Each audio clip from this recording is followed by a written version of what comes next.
You're not failing because you're not motivated. You're failing because you're not self-disciplined.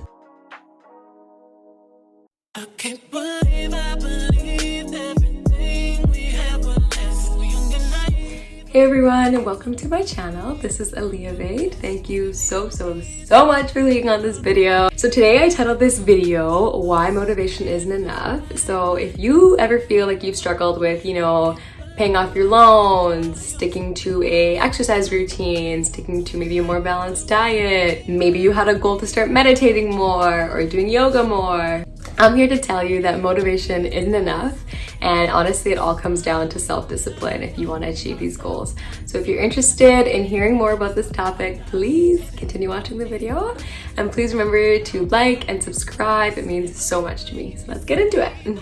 I just want to start by saying to truly accomplish any goal that you desire, you need self-discipline. Motivation helps and it maybe propels you and pushes you in the right direction in the beginning, but self-discipline is ultimately what you need to reach your goals and to keep going. So I wanted to start by defining what motivation is. So the way I see motivation for myself, it means that I'm disconnected from my why.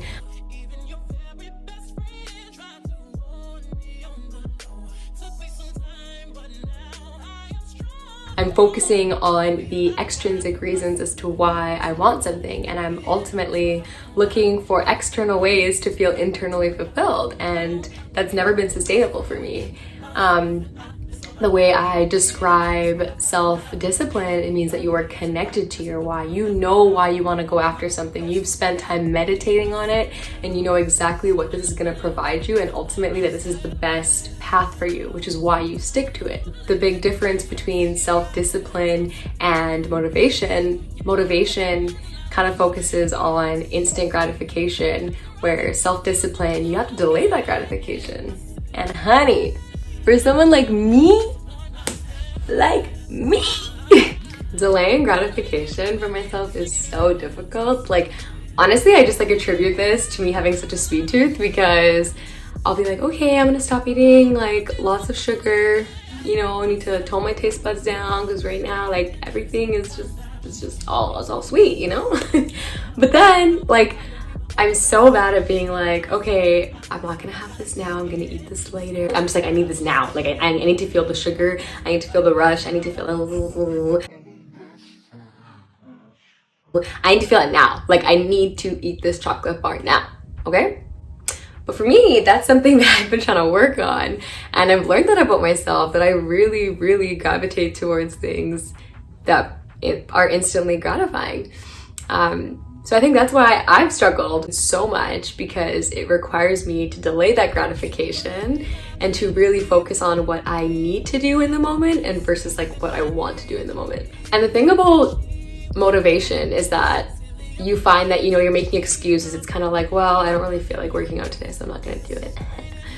But self-discipline, it's I don't feel like working out today because I'm tired, but I made a commitment to myself that I'm going to work out, therefore I'm gonna do it.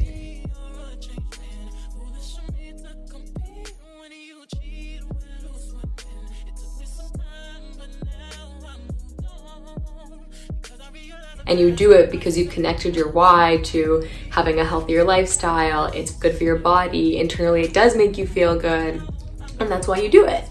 And this kind of brings me to my point that motivation for me is results driven. It means that I'm so focused on the result that I'm not actually taking the time to enjoy the process.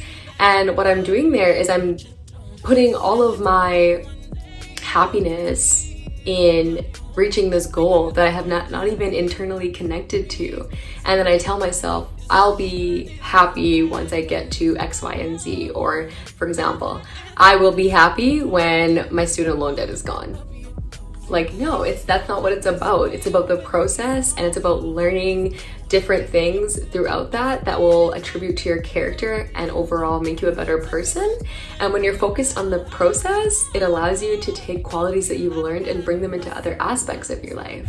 And that's why self-discipline is process-driven. It allows us to focus on the process. It allows us to master those little tiny steps that we used to think were so insignificant, But those little tiny steps are so significant and they make up the big steps. Those tiny steps are what allow the goal to be accomplished. And something I want to know from you guys is, how do you stay self-disciplined? For me, it truly comes down to creating a routine and really connecting to why I want to accomplish a single goal. I have to literally jot down, need to journal, and really reflect on like, what does this goal mean to me? How is it going to improve my life? And once I can figure that out, then I'm so attached to the process. But in the past, I haven't been so much like that. I've just been so focused on how is this going to make me feel now? And if I don't reap the benefits of this now, I don't want to do it. So an example would be, I'm committing to meditating for at least 10 minutes a day. And I've been doing this for about a month and a half now. And ultimately I wanted to achieve this goal because I feel like meditation helps me gain so much clarity in my mind and just helps me overall with all of my thoughts, and really allows me just to be present in the moment and deal with the tasks that I have on hand, because I am so bad for trying to multitask. And I'm like, you're not even being productive. Like, why are you even trying to do 10 things at a time? So that's why I honestly wanted to meditate. And by doing this, I am telling myself that I love myself, that I'm committed to the process of becoming a more mindful person, and I'm being loyal to myself. That's what I'm teaching myself throughout this process. And by the end, yeah, I've gained the routine or the ritual of meditating for 10 minutes a day. Like that's accomplished. But also by me adhering to that, I've achieved being loyal to myself, falling in love with the process, and ultimately just committing to myself and not flaking on myself. I think the first thing everybody should do is to either write it on a piece of paper, write it on your phone, think it in your head. I always say it's better for me to get it out on something, but do you, whatever works best for you. Identify your goal and identify why you want to achieve this goal. So for example, if your goal is to pay off your student loans in the next 2 years, ask yourself why. Why do I want to pay off my student loans in 2 years? Once you connect to your why, so maybe it's to be more financially stable by 2 years. Maybe it's so that you have more freedom and more control over your money. Maybe you're trying to save for a home. Maybe that's your why. And once you have your why, commit to a small step that you can do every day or on a routine basis to help you get closer to that goal. So going back to the student loan goal, if you want to be debt-free, maybe your goal is to pay off $800 every single month off your student loan debt. So write in your calendar, you know, on April 30th, I'm going to owe $800. And what can I do every single day to get to 800? So 800 divided by, I don't know how many days are there in April, do that. But do the math for that and then say, I'm gonna save X amount of dollars every single day so that it equals 800. And no matter what, you are gonna commit to that goal, because why?